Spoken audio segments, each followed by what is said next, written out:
Hi Stampers, this is Lisa with Queen Bee Creations, and I'm here today to work with the embossing mats. I don't know if you're familiar with them or not, but they go with the Big Shot. It's an optional item that you can order. It is in our catalog. If you look on page 221 of our annual catalog, you will notice they are down there on the second half of the page. These are the embossing mats. What you're going to get is a white platform, which is kind of a hard acrylic, and then you're going to get a gray kind of rubber and then a thin blue rubber piece of mat, I guess, that you will use in the Big Shot. So let me show you what we're going to do. Okay, so here's our mats. Like I said, there's the 3 of them that come in the little set. The set comes with some directions. So on the back it will talk about the different things you can do with embossing mats and how to assemble a sandwich, which means the layers of your mats and plates on the Big Shot. And then there's different things you can do. There's your standard sandwich, the cut and emboss, and then the emboss only. They do number them, so it's suggested that you come up here and you look at what the numbers are, and maybe if that throws you a little, maybe write numbers on the tips of your plates with maybe a Sharpie or something. Oh geez, I have a helper. Look who crawled on my lap. This is Sophie. Say hi, Sophie. Okay, get down. Sorry about that. She's my constant companion here in the office studio. So anyway, what we're going to be doing is this effect. I don't know if you've seen the new garage gears, but this is a thinlet.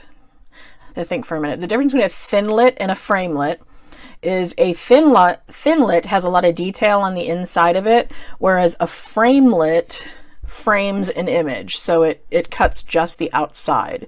So this would be a framelit and this would be a thinlit. But either way, what we're going to be able to do is use this cutting die in order to dry emboss.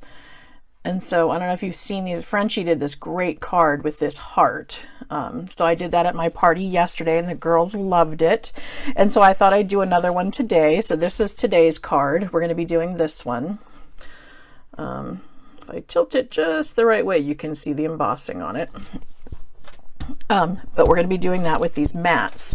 So I did have a couple other samples. Let me get my stuff out of the way here. I was playing around with the heart dies, and so I got that thing. So this was out of the new Meant to Be bundle. This is the lovely flowers,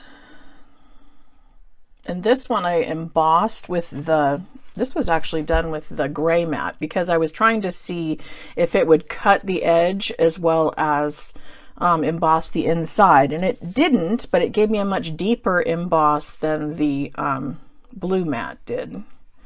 So that was kind of fun. I loved this.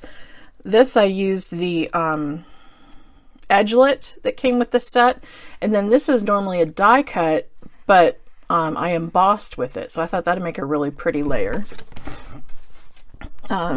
We used to have embossing folders that would do this, kind of do a frame that you could stamp inside of that would dry emboss it. Well, I did this with one of our cut dies from the, I think it's Labels, Stitch Labels framelit dies, and that came out really pretty.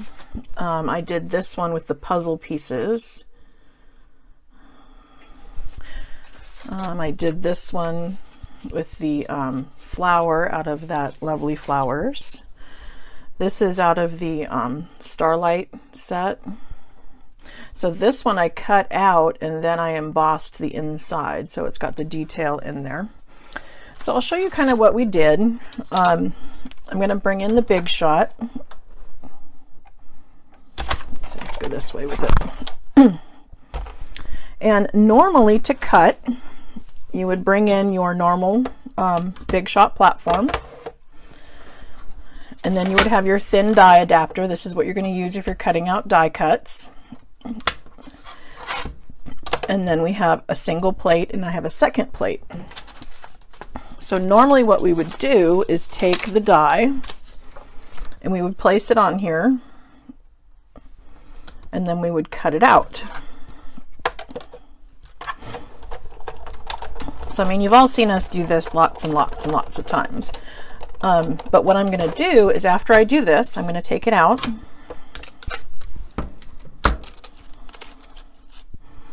And there's my cut piece.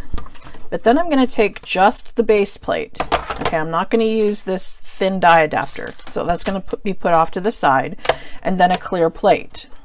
Then I'm going to bring in the die that has the detail to it. And I'm going to put it on here with the cut side facing up. It's very important that you remember it goes cut side up. And then I'm going to set the paper right on top of it. I did this before, and it shifted just a tiny little bit when I put the blue mat over the top, because you'll put the blue mat and then you'll put your white piece over the top. Well, what I figured out is I can do this. I can go in reverse. I can flip it over, and I can kind of look from this side,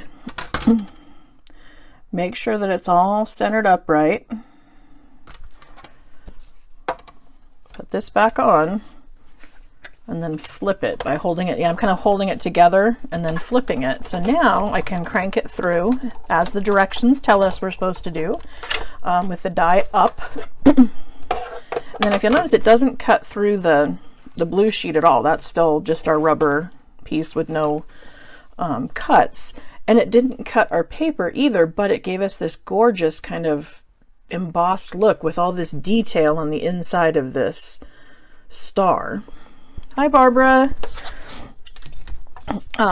Likewise, when I had done the heart at the party yesterday, we had cut some out like normal, and then I used this heart, and I just took the gears and I set it cut side up.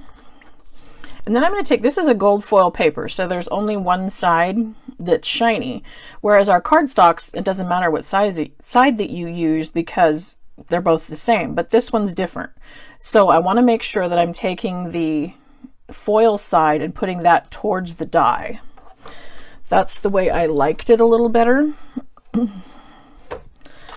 So again, I'm going to put the blue mat and then my white piece, and then I'm going to crank it through.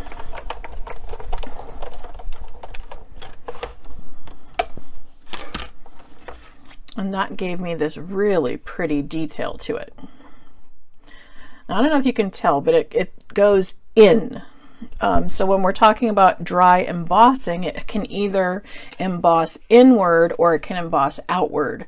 So this is what it looks like when it goes the other way. So if this, I had put the white side towards the die and the silver foil up, you get this look. So there's not a lot of difference, but it's just a slight difference, which is totally preference. So something to think about there. The card I wanted to do today is going to involve the lovely flowers, but let's see, while I have this out, let's show you the gears again. This is some of our foil paper that's in the Celebration catalog. It's one of the options you can choose to get for free.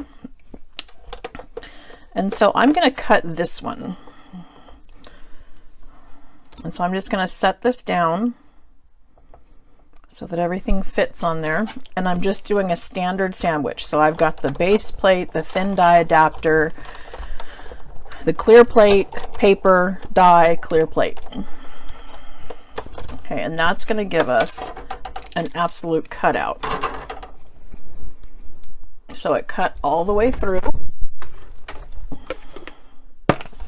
I'll bring in my die brush.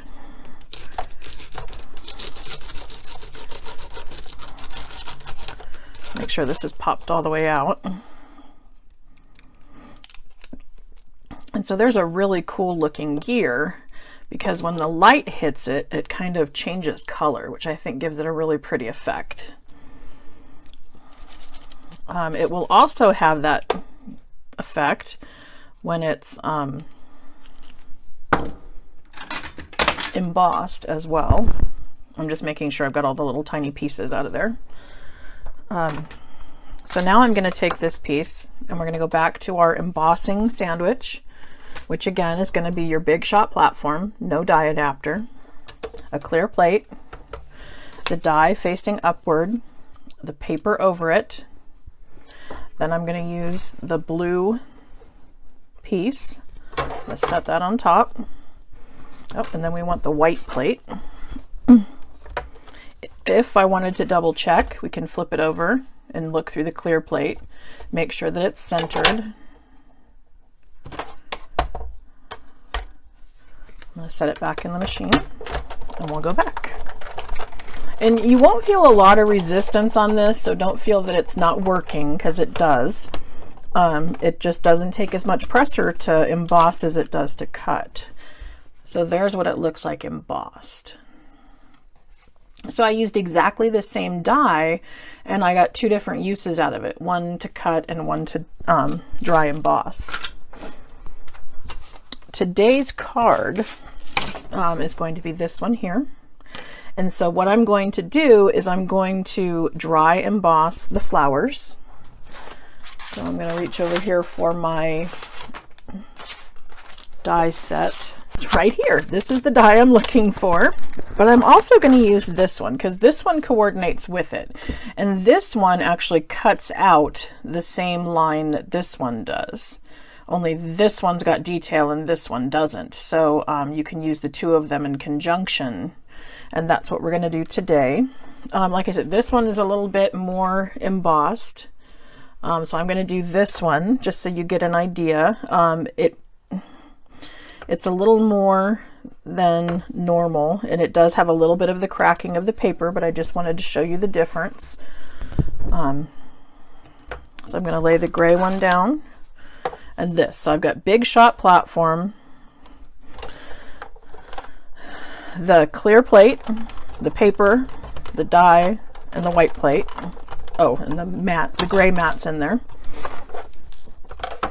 And again, it didn't cut through. Yep, I did that backwards. I apologize. I do want this up because it didn't, I mean, it gave it a little bit of a look, but not much. Maybe I should show you that, what happens when you do it the wrong way. Maybe that was a good example. Maybe somebody was trying to show me that I need to show you that gives it a little bit of a, you can barely see it. But I'm going to set this back in. I'm going to put it up. Now the reason it didn't work is it went against the hard surface. And what we want it to do is go across up to the soft surface. That's how it gets the emboss, because the soft surface has some pressure it'll allow it to press into. Okay, so there we have the two sides. And you may want to have it hang off the edge this way because it did flatten out my first side. That's not nearly as embossed as it was before we started. So maybe let's even those up. So no, you would put them through this way for the second side. I didn't need to do that when I used the blue one because it didn't flatten out the flowers from the blue one, but it obviously did on this one. So there. Now they both match. We're still embossed, but not quite as much detail. Okay, now I'm going to come in with that edgelet that we were speaking of before. So I want my thin adapter. And then I'm going to take this. I'm going to line that up with the edge. And it kind of goes into the grooves of all the flowers and leaves. So you'll be able to see where it matches up. And then I'm going to come in with this.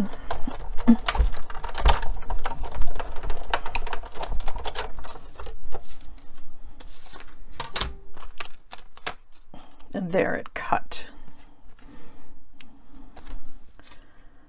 And then I'm going to do this one as well. Let's see, the rose on the bottom, so it's going to cut this way. You can also tell there's a little flower here it's going to cut out. If you line that up and then look at the edges, you're really, really close.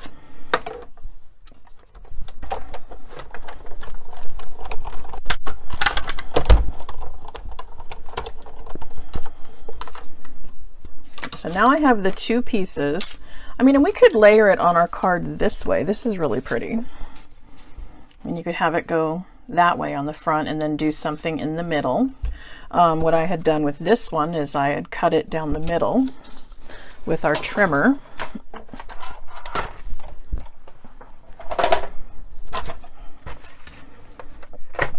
So I just set it in here. And I suppose you could just turn the die and have it go the other way, but if it's this way and you want to do the look that I did on the other, we'll just cut it down the middle, and then we have our two pieces.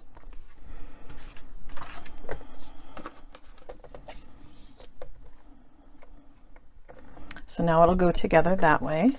I stamped the flowers in the middle of this other one. So I'm going to show you, I used the Stamparatus to make sure that I got the placement of the leaves just right. And I guess also the placement of the flowers, because I wanted to make sure that once I glued these pink pieces down, these are Blushing Bride, and then I stamped on the Whisper White, that they would show. So again, I'm taking this Lovely Flowers stamp, and I'm going to see how it's going to go in the middle. And it's not quite fitting, so I think what I'll do is I'll come back and I'll trim these down a little. Let's see how much I want to trim off.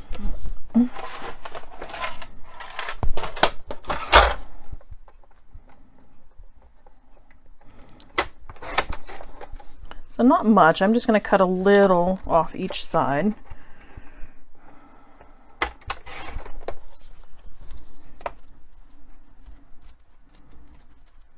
There we go. That's giving me some better placement.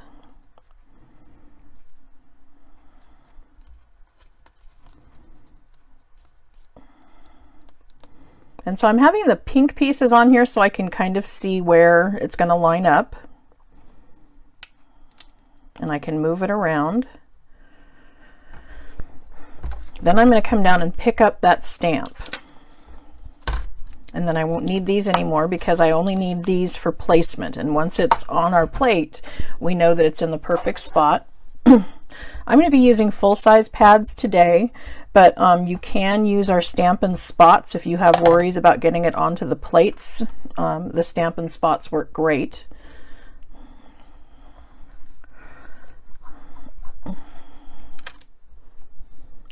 So there's our flowers, and then I'm going to take the leaves,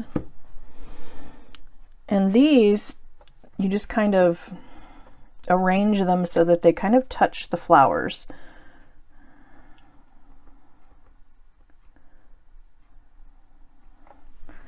And then I'm going to pick it up with this. So I'm using the other plate for that, and then this is Old Olive.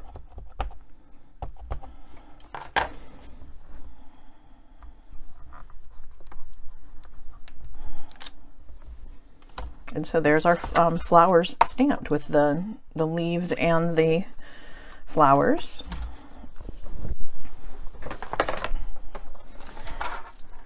Now I'm going to come back in with our card base. I've got basic gray.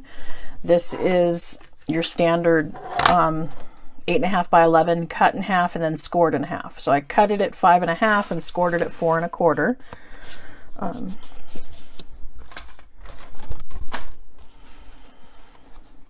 My bone folder was here. I don't know what it is about turning the camera on. Everything seems to disappear.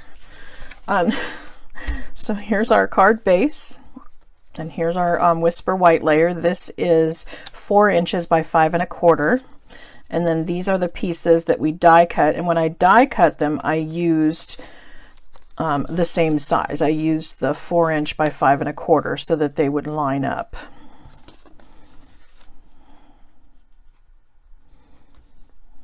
And so now I'm just going to use glue, and I'm going to use liquid glue.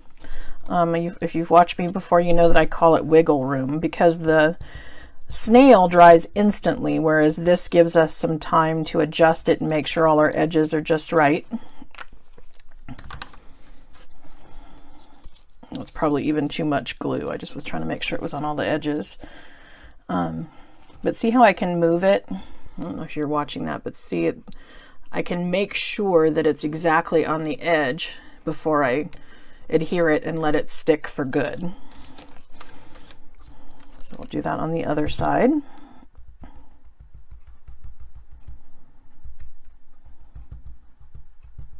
So I don't know if the Big Shot mats, you know, if there's something new to you or not. I just know that it's something that's in the catalog, that when I showed it yesterday, the ladies are like, what's that? Where'd that come from? How long's that been in the catalog?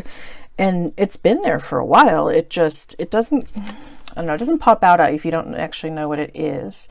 So I thought I would showcase it and let you ladies know, or gentlemen, whoever's out there watching, how they work and all the different things you can do with them.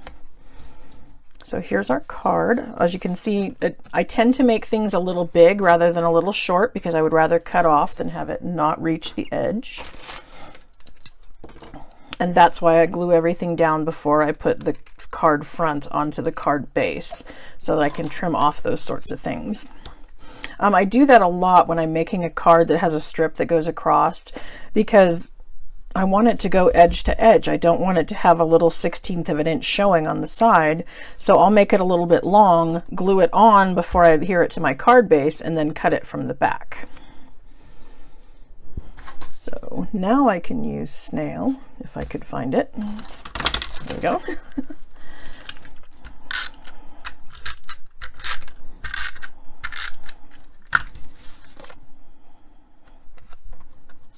I gotta like it that way. And so there it is. There's today's card. And of course you could pretty it up. You could add some pearls or maybe put some ribbon around it, but this gives you an idea of what the embossing mats are and what they do, and how you can get a really pretty effect using them. So I hope you found today's tutorial useful. If you did, please give me a thumbs up. Maybe comment on the video so that I can do my drawing and somebody will win a prize. And then I'm going to also post this to YouTube. So if you want to see my Facebook Live videos and my regular videos, they will be over on YouTube. Some things I don't feel comfortable doing live. Actually, I don't feel comfortable doing hardly anything live, but there will be more stuff on YouTube than you see on my Facebook channel. So, but the Facebook gives us a little bit of a chance to interact and let you ask questions. So that's the information I feel like I need to tell you today. Check out those embossing mats. Give it a try. If you're in the area and you want to stop by my studio, I welcome you to stop by and try out my stuff before you purchase. I do offer classes once a week, and I hope you stop by. So thanks for joining me, and I hope you enjoyed today's video, and that you come back next Monday at 2:30 and join me again. Thanks. Bye.